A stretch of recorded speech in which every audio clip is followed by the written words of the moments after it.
Yo, what's going on, YouTube? And welcome back to Goal Line Hockey. It's your boy, Kevin Forte, and we are taking a look today at the Dallas Stars. They've had some pretty interesting new additions to the Dallas Stars roster, so we'll be taking a look at the new goaltender, some new defensemen, as well as a new forward.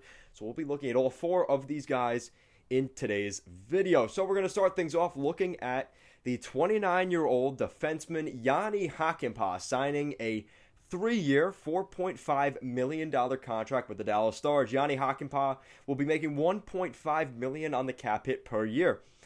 This is a nice contract for Jani Hakanpää, who had a pretty decent season with the Anaheim Ducks. I really liked him in Anaheim. Happy he got this contract. He got traded at the deadline to Carolina as depth, and now he's a member of the Dallas Stars. Jani Hakanpää is, if you're looking for a puck-moving, offensive-minded defenseman, you're not going to get that in Jani Hakanpää. Jani is a much more defensive-minded defenseman, but they already have enough, puck-moving defensemen on this team, so he'll be the equalizer alongside a guy like John Klingberg, Maro Heiskanen, Esa Lindell, one of those guys. He would be a nice pairing with one of those guys, the much more defensive-minded D-man in this system. Now we're taking a look at a forward, the bigger forward that they signed here in free agency, and that is 32-year-old bottom six forward Luke Glendening, signing a 2-year, $3 million contract that will pay him $1.5 million as well.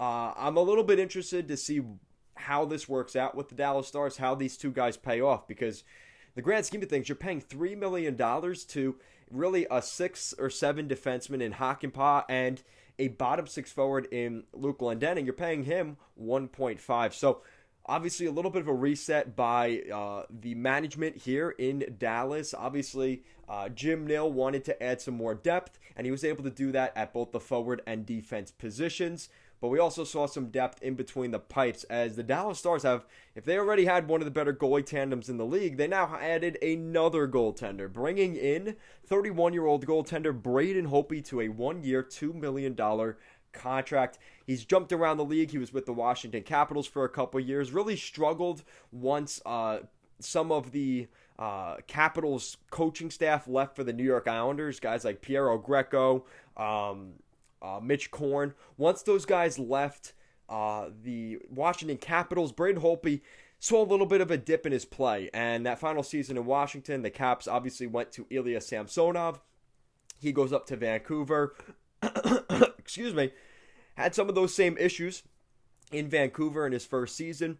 And the Vancouver Canucks bought him out of the contract here this offseason just a few days ago, and he goes to the Dallas Stars alongside now Anton Khudobin, Jake Ottinger, Landon Bow, Braden Holtby, and don't forget Ben Bishop, who is expected to be on long-term injured reserve to start next season, so that is something to account for.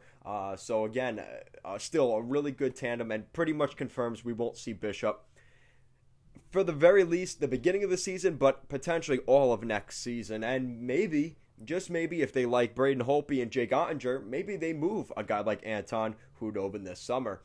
And then the last big money guy that they brought in, the guy they spent the most on, I do have my questions about this deal, but Ryan Suter, the 36-year-old defenseman, is getting a 4-year, $14.6 million contract that will pay him $3.65 million per season. Now, obviously, we know defensemen are in high demand, and Ryan Suter for the past couple years has been a minute muncher in Minnesota. Obviously, he was bought out alongside Zach Parise in Minnesota by Bill Guerin. If you don't know the whole story with that, pretty much Bill Guerin had called Ryan Suter. He didn't answer his phone. He was working out or something. And then he called Zach Parise to let Zach Parise know he had been bought out. So Zach Parise talked to Ryan Suter about, I got bought out today. And Ryan Suter went to check his phone, and he saw that, Bill Guerin had called him. So he called Bill Guerin back, and Bill Guerin had let him know that he had also been bought out. So definitely a little bit of an interesting situation. Ryan Suter would then hang up the phone on Bill Guerin, thinking that, he was going to let Suter know that, obviously being one of the veteran leaders on the team, that his teammate Ryan Suter, his teammate Zach Parise had been bought out. He had also been bought out. So definitely expect a different Ryan Suter, at least for this year. I don't know about the 3 years after this year, but expect Ryan Suter to have this entire summer to be angry, motivated, drooling at the mouth, looking to put a little bit of revenge on the Minnesota Wild, the place he grew up in, the place that he wanted to win a championship with, the team that had bought him out. You knew Ryan Suter was not going to be happy. He's very discontent right now.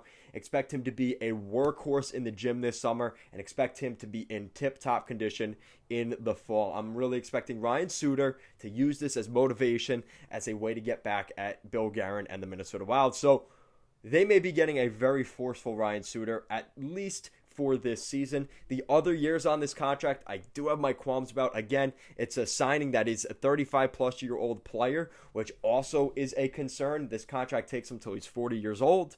But good for Ryan Suter. He gets the money, and the Dallas Stars now have a lot of money in their defense. They have to re-sign John Klingberg. We've already heard those talks going down. They have to sign Joel Lesperance. That's one of their big guys they have to re-sign as a restricted free agent. So they obviously aren't done yet.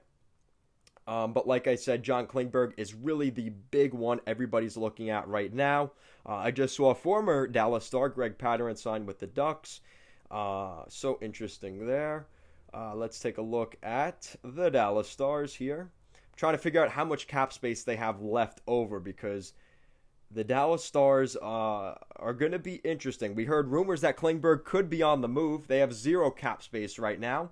They do have all their draft picks for the next 3 years, for the first 3 rounds. Good stuff. Joe Pavelski's money comes off the books. Radulov comes off the books next year. Gurianov comes off. Como comes off. Jason Robertson, he's going to expect a pay raise. And they still have Joel Kiviranta. Definitely interesting to see what happens with Bishop. I assume his money's going to go on the LTIR for next year. But with no cap space, don't be surprised if the Dallas Stars aren't done yet. I am wondering if we see an Anton Khudobin trade here. Because Khudobin, if they keep Hopi and they move Khudobin, they save 1.3 on the cap hit, and that may be enough to get Joel Lesperance back in Dallas. That little bit of a difference could be the difference. And also, like I said, Ben Bishop going on LTIR will save them a little bit of money next year. So we'll see what happens. But let me know what you guys think in the comment section down below. What do you think of the Dallas Stars here in the first 2 days of free agency? Let me know your thoughts in the comment section down below. And if you guys like what we're doing here at Goal Line Hockey, want to see the latest news around the NHL and more videos just like this one, make sure to give this video a big thumbs up and an even bigger subscribe down below. Guys, as always, thank you so much for watching this video, and I will see you guys next time.